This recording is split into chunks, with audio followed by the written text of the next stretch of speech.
Let's read.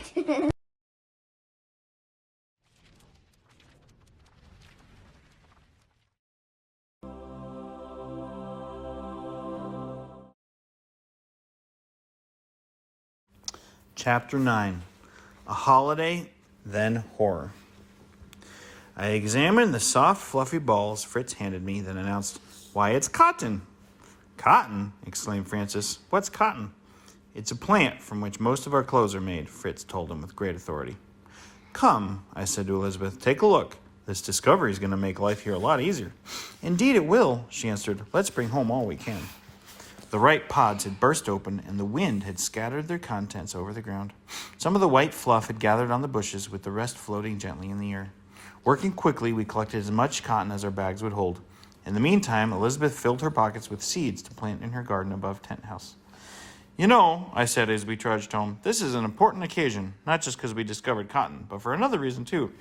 According to my calculations, tomorrow will be our second anniversary on the island." "Is this really true?" Elizabeth asked. "I can hardly believe so much time has passed." "It's true, my dear. Think of all the adventures we've had and how good God's been to us. I'm going to declare tomorrow a holiday, a special day of celebration." "You mean we're going to have a party?" cried Francis, jumping for joy. "I can hardly wait."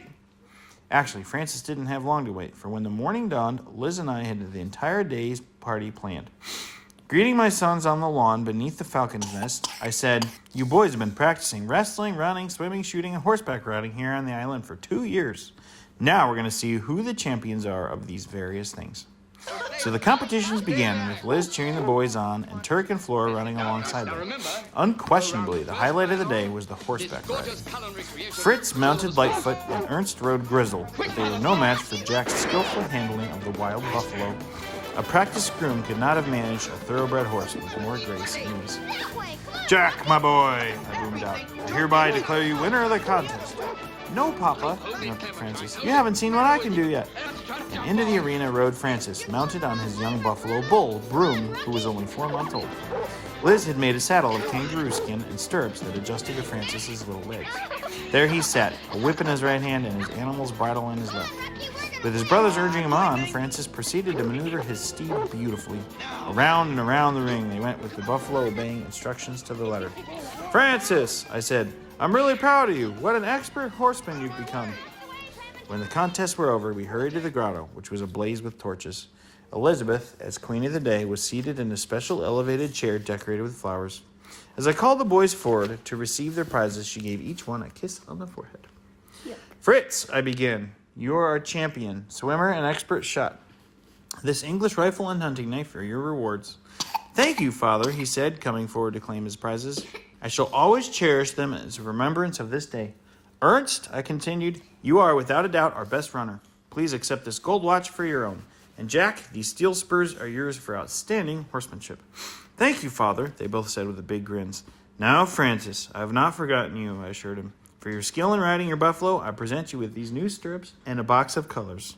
Congratulations, son." "Thank you, Papa," he said, shaking my hand firmly. "This is the best holiday I've ever had."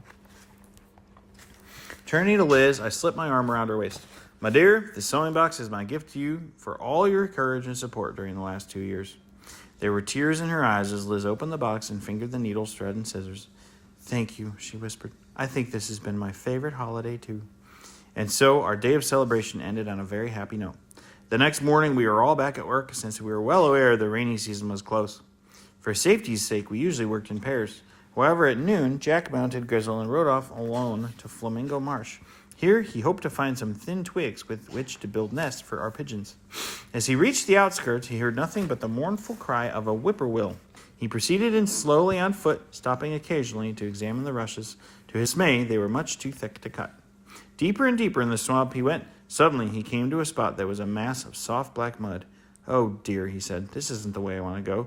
And as he turned to retrace his steps, his foot slipped and he fell in the mud. Before he knew what was happening, he was up to his knees in the wet mud and sinking faster. "Quicksand!" he shouted. "Help!